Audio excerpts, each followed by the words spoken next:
The concept of the sharing economy, or abbreviated shareconomy, has been discussed in newspapers, think tanks and business meetings all over the globe for the last few years. Still, definitions remain rather broad. Sharing economy is just kind of you now have information on stuff, and that means you can use this stuff more efficiently. It's a new way to connect demand and supply. Unlock the value of whatever they own, whether it's cars, rooms, handbags, and share that, making money in the process. It's a new mindset, which is about sharing resources. I've got something, you've got something, let's do a deal. Airbnb is one of the most prominent examples of the sharing economy. The company enables individuals to rent out their apartments or spare rooms to travelers who are looking for a private accommodation, mostly in major urban centers. The company's value has been estimated around $10 billion. So is the sharing economy simply a more efficient way to make money, a better use of resources, and enable a peer-to-peer renting system with the help of the internet? Sharing in that sense is not kind of sharing and caring and being all kind of warm and fuzzy feeling. It's about sharing stuff which is expensive. Mark Boyle, author of The Moneyless Man, does not agree. He says that there is more to the sharing economy. But then there's another aspect of the sharing economy which is non-monetized, and that's just about giving for the sake of giving. Sam Stevens is the founder of Streetbank, a non-profit organization that aims at connecting neighborhoods.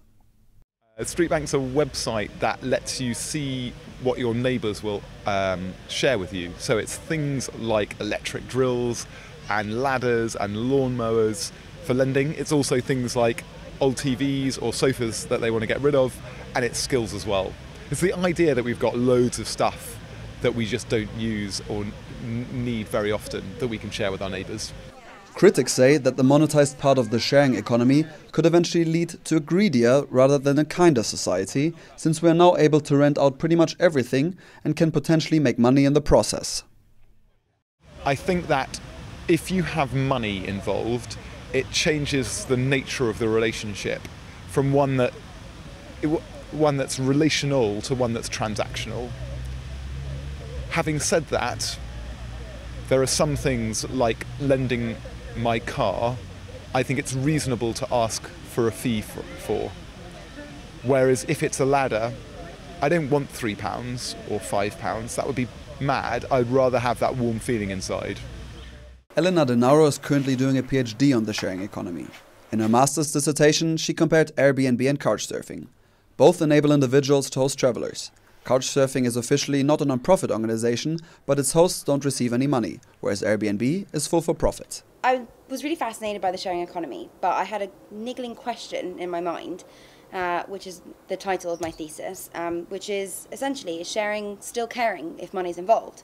Or does the money ruin that dynamic of sharing and the social dynamic primarily? And so to answer that question, I compared users of Airbnb and Couchsurfing. So Airbnb is monetized, Couchsurfing is not monetized, to try and understand that. My findings were quite clear in many respects. And money does have an influence.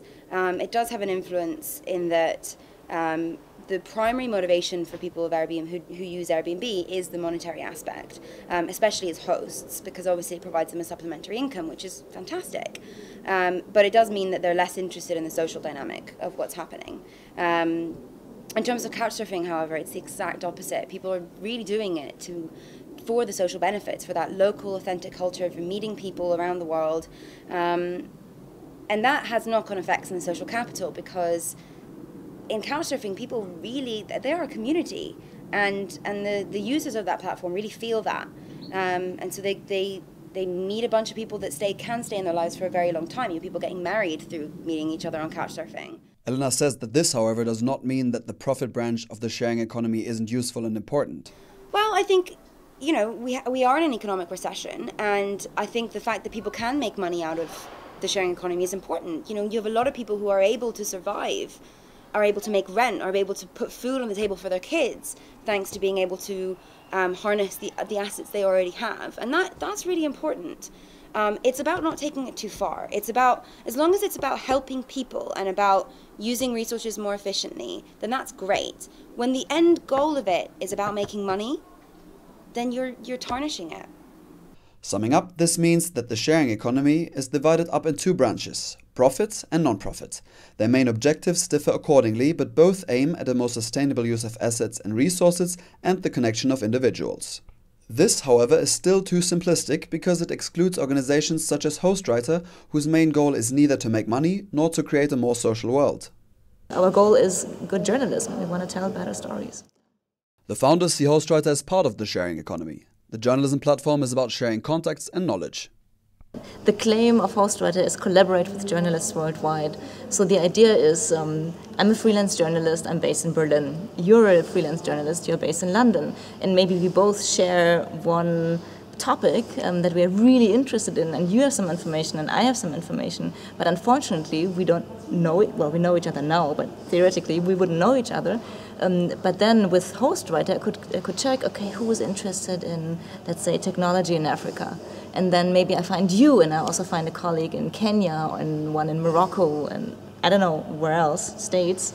And we all cover the same topic. So maybe we could just help each other out, share the information, and then all of us, each one of us writes an article or produces a TV piece or a radio piece that is even better than the one that you would have written or I would have written. So what's the conclusion? Helen Golden from Nesta puts it this way. If you say that the sharing economy is actually a set of characteristics and traits that could be applied to any sector, any discipline, any kind of business, whether that's in the public sector or the private sector, it's almost impossible to get a definition that is helpful. There is currently no concise, widely agreed on definition of the sharing economy. There are different branches with different objectives. But the original question has yet to be answered. Is sharing caring? Sharing is definitely caring, and it's also like experiencing, I would say. That's settled then. One question still hangs in the air though. Caring, yes, but caring for what?